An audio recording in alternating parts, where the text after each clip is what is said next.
nakawala yung phone ko. Nakauwi na ang girl. Bukas sa ulit.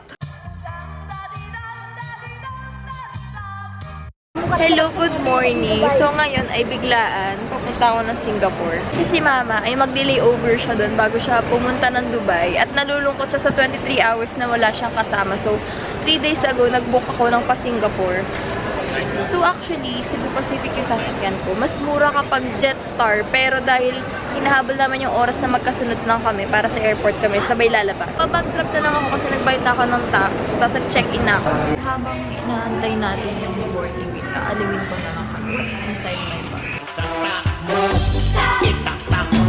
Siyempre passport, dito siya nakalagay sa lagayan ko ng swim cup kasi kasya siya. Tapos naglagay ako ng tissue dyan. Tapos yung spare battery ng camera ko.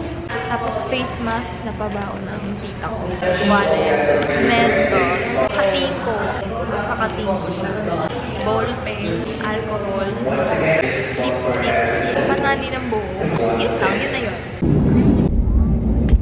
So, yun ako ngayon sa Singapore and pupunta na ako doon sa belt kung nasan yung mga bag namin. Nakalabas na kami ng airport at kasama ko na si Mama. Layover pala, yung bagay mo hindi mo na kukunin dun sa kung saan. Hayaan mo na siya doon makarating sa bansa na pupuntahan. At dahil may dala kami mga bagahe, dediretso na lang muna kami dun sa dorm. Hindi ako nag-hotel, nag-dorm lang ako para tipid. 1.5 per night lang. Nag-taxi kami papunta doon. Kesa mag-train. Kasi pag nag-train kami parang mahigit isang oras. Isang clip nga lang si Mama dito. So, para masulit, nag-taxi na lang kami. Tipid ang hotel, walang elevator. So, hinatid ako ni Mama sa hostel. Kasi rin niya if meron pang space. Kasi hindi siya nag-book. Kasi akala niya hindi siya makakalabas ng airport. Ayan, nakaiwan lang. So, ayun, nandito na ako sa dorm. Pag nagta-travel ako mag-isa, nagdo-dorm lang ako. Kasi syempre, gabi ka lang naman talaga umuwi sa hotel. Kasi buong maghapon, nasa labas ka. So, ito yung dorm. Maliit lang siya. As in, tulugan lang. And then yung banyo nasa labas. Yung liguan nasa labas. As in, kama lang siya. So, ito yung kama ko sa baba. 1.5 lang to per night. Kaya carry lang. Kasi hotel na nakikita ko parang 8,000 per day. Sobrang mahal. Ito 1.5 lang. Kama lang. Tas locker para sa mga importanteng bagay. So, ayun. Labas na kami sa hotel at papunta na kami ngayon sa Marina Bay. So, sakay kami ng MRT. Kasama pa rin si Mama. Ang init. Papunta kami ngayon sa Marina Bay. Iniwan lang namin yung mga gamit sa hotel. So, itatry natin kung gagana yung go time. Ay! Gumana ang go time natin. So, ayun. Papunta na kami sa Marina Bay. Isang station lang. So, escalator nila dito sa kaliwa kay tatay. Di ba sa atin? Sa kanan. Dito sa kaliwa. At si Mama, puro paalala ng anong mga sinakyan, mga ano-ano. Nakalimutan niya yatang nag-solo travel ako sa Korea nung 18 pa lang ako. At 5 araw ako doon. Dito saglit lang. Tsaka second time ko naman na dito. So, medyo familiar ako sa mga lugar-lugar. Si Mama parang ayaw niya umuwi. Gusto niya mag-extend kasi gusto niya ako samahan dito. Kasi baka mawala-wala daw ako. So, naglalakad kami dito sa may tulay, sa may Gardens by the Bay. At sobrang init. So, gabi na kami nakarating dito. Wala na kami makita. Sobrang dilim. Uwian na. Alas 9 na kasi. So, maghahanap na lang kami ng kainan. Bukas, isang araw lang ang meron. Tapos, uuwi na kinabukasan. First meal sa Singapore. Kain na!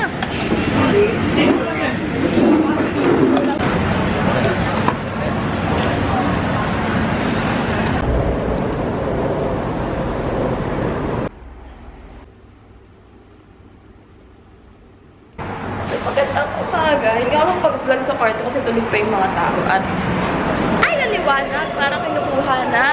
So, ngayon ay day 1. At finally, ang mama ko ay babalik na siya sa abroad.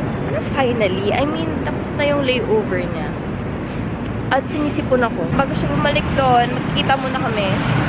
And OOTD ko very simple na parang pambahay lang. Actually, alam nyo, nag-Berks na ako. Imbes na yung Mary Jane kasi sobrang init. Gusto ko parang nakakahinga yung paa ko.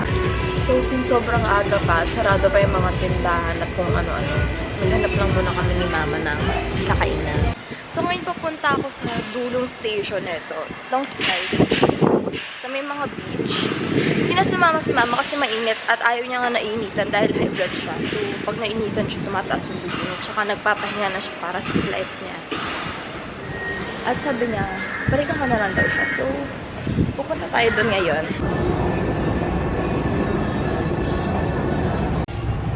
Sobrang random no, nagbi-beach ka alas 9 ng umaga. So, ito na yung beach! Ah! So, mga ate ko, ayan na! Sobrang random at walang tao, be. Ano ba tong ginagawa natin? So, walang katao-tao, be.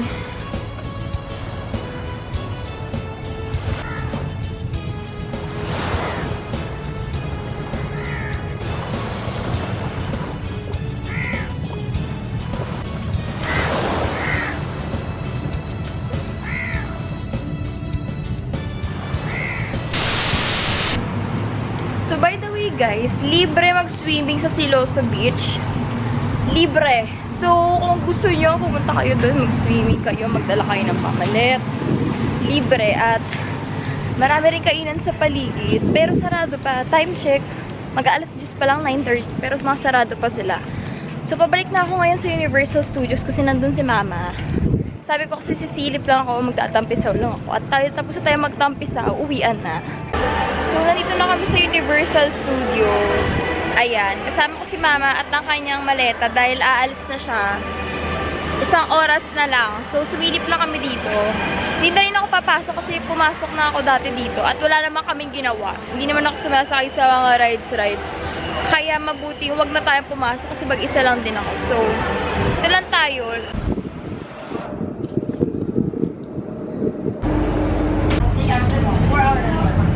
Talis na si Mama. Bye. Huwag mo na ko yakapin, maiyak ako. Okay, time check. Alas 12 ng tanghali. Anong mainit-init? Walang init-init, be. Dead na sa init. Sayang pamasahe. So, ayun, be. Lakad na lang tayo ng lakad. Namimiss ko na yung mama ko. So, hindi ko na kung nabanggit ko, pero wala akong plano kasi biglaan lang itong binook. So, wala akong na plano na kahit ano. Maliban sa puntahan yung mga turista na puntahan. So, ngayon, alas 12 ng tanghali, naglalakad tayo sa initan. So, pumasok ako sa multi kasi di ko na kaya. Wala nang malakaran sa labas kasi tirik na yung araw. Pero walang tao. Alas 12 na. Hello? Nasaan kayo? So, nandito ako ngayon sa Theaters on the Bay. Ayan yung mga programs at hindi ko alam bakit ako nandito. Lakad lang ako ng lakad. So, palabas na sana ako pero may nakita akong exhibit dito. Ayan, so puntahan na. So, dance from head to toe. Good morning, teacher. Good morning, classmate. Today, magre-report po ako about elements of dance. Cheers.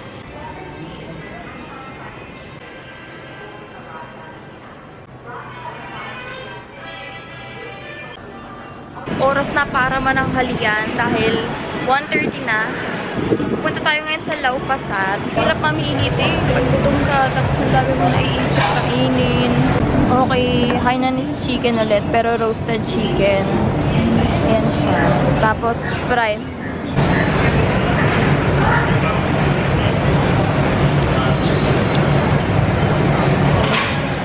Basta tayo kumain. Halina't pumunta sa Haji Lane. Time check. Alas 3 na at parang uulan pero wag naman sana. Actually, ganyan yan. Tapos sinusundan-sundan lang natin yan. So, nandito tayo ngayon sa Arab Street. Ayan. Kaganda. So, walang masyadong tao. Pero ang mga tinda ay mga dito. So, yan na ito, mga kainan. Tapos dito, mga souvenirs. Ayan. Medyo walang masyadong tao. Siguro dahil weekdays. Lakad-lakad.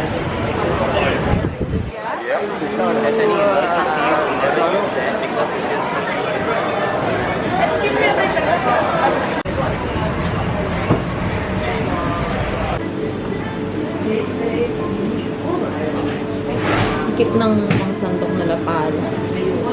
So, mint chocolate yung nilito ko. So, kung mahilig kayo mag-shopping, kumain, at lahat na bagay kayo dito. Feeling ko masaya to kapag may kasama kang iba. Kasi pag mag-isa ka lang, hindi ka naman makakain ng marami. Kasi diba, for example, mag-isa ka lang, tapos hindi ka pwede maka-order ng maraming pagkain. Kasi hindi mo mauubos lahat. Kasi malalaki yung serving ng ibang kainan dito. Unlike kapag may kasama kang iba, pwede kayong order ng marami, and then pagtulong-tulungan yung ubusin lahat ng pagkain. Nasakay na ako ng train. Na-realize ko wala yung cellphone ko. Nawawala yung phone ko. So, babalikan ko kung saan ako kumain. Isa lang naman pinuntahan ko. Nag-ice cream. Hi, excuse me. Have you seen an iPhone? Thank you so much! Thank you so much! Nahanap ko siya. So, hindi pa ako kinakatahan. Kasi sabi ko, hala yung phone ko. Baka makalat, medyo makalat kasi yung bag ko. Kasi maraming laman. So, akala ko nasa ibang lugar-lugar lang. Ganun nangyari. Tapos, sabi ko, hala, yung phone ko. Buti na lang, isa lang yung pinuntahan ko. At so, ayun, napapagod na ako. Sakit pa ng paa ko. Parang, alam niyo, naglalakad ka, tapos hinihila mo na lang siya. Parang ganong level. Pero, sabi ko, sa utak lang yan. Mindset lang yan. Yung mga trend dito, bawat linya may mga color. So, madaling mo matandaan. For example, Gardens by the Bay, color brown. So, hanapin mo lang sa mga mapa, sa train station, saan yung brown, may mga arrow. So, madaling maintindihan. Actually, ganoon din sa Taiwan, kung magta-Taiwan kayo. Nandito na tayo sa Gardens by the Bay. Yan yung map. So, binalikan ko lang to kasi baka hapon dumating kami gabi na. Wala na kaming nakita. As in, kadiliman na lang talaga. So yung naglalakad-lakad lang tayo. Enjoy ko lang yung mga puno-puno. Tapos itong dagat dito sa gilid. Mahangin. Parang ulan nga. Sana wag naman. Pero carry lang. Carry lang! Bakla ako. Wala kang dalang damit. So gusto ko talaga siya puntahan. Kasi tuwing gabi may show to. 7:45 tsaka 8:45 PM. So, ayun, parang ayoko makyat kasi nakakalulate, ang taas pala. So, dito na lang ako sa gilid. Gusto ko na lang umupo at ang haba rin ng pila.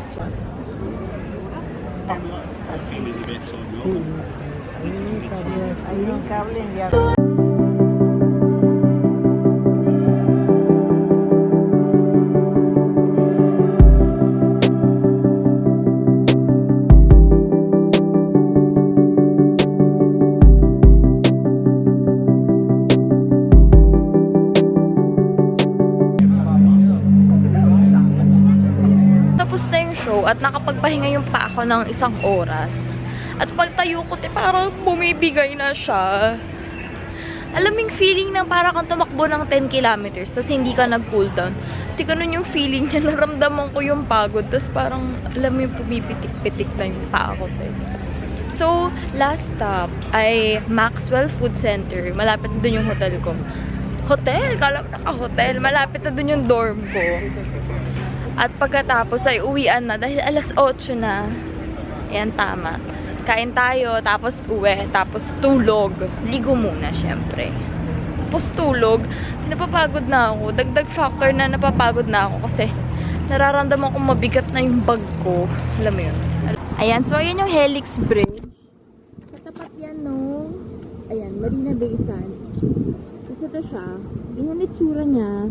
So, sabi nila, ang inspiration daw ng itsura na itong bridge is DNA ng tao. So, parang, kung makikita nyo, ganyan-ganyan siya.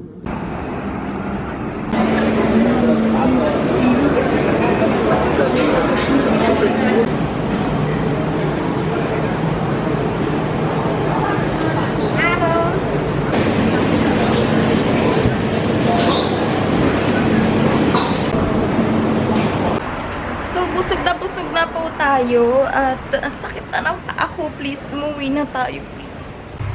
So, ito yung hallway. Tapos, nandito yung CR. Pero hindi ko mapapakita sa inyo yung CR. Syempre, pero malinis. 10/10. Definition ko ng malinis ay tuyo ng sahig. Tapos, dito common area. Kung gusto nyo kumain, ganyan-ganyan. Tapos, ito yung lobby. So, yun, nakabalik na ako at walang tao. Kararating ko lang. So, mas maganda. Mag-alas 10 na. Mas maganda na walang tao para makakilos ako ng mabilis. Kasi yung ano dito sa kahoy. So, kapag nagbubukas ka ng maleta, nagkakatunog-tunugan. So, yun lang. Maraming salamat sa panonood at pagsama sa akin sa Singapore. Hanggang sa muli! So, magandang umaga. Today ay ating last day. Last day? Ngayon ay huling araw natin sa Singapore. So, flight ko na mamayang alas 6 ng gabi. Alas 8 pala at mag-aalmusal tayo ng Kaya Toast. Actually, malapit lang dito. Thank you! So, ito yung order ko. Ito yung hilaw na itlog. Nilagyan ko ng pepper and toyo para masarap.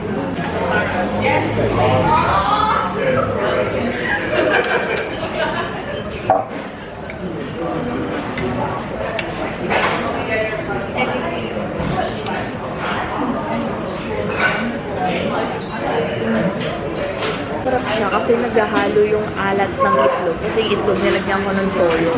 Saka ng pepper. Tapos yung tamis na itong tinapay. So, 10/10. Tapos may kape pa. So, mukhang uulan. Lakad-lakad lang ako dito sa Chinatown. 10-11. Babalik na ako dun kasi check out ko na. So, yun lang. Sinong mapalad? So, pagbaba mo ng tren, may kita mo to agad. Flight information.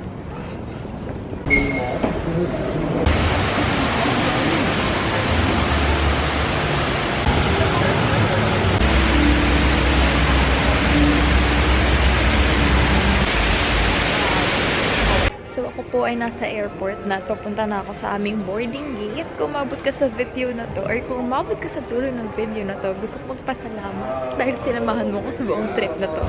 Bye!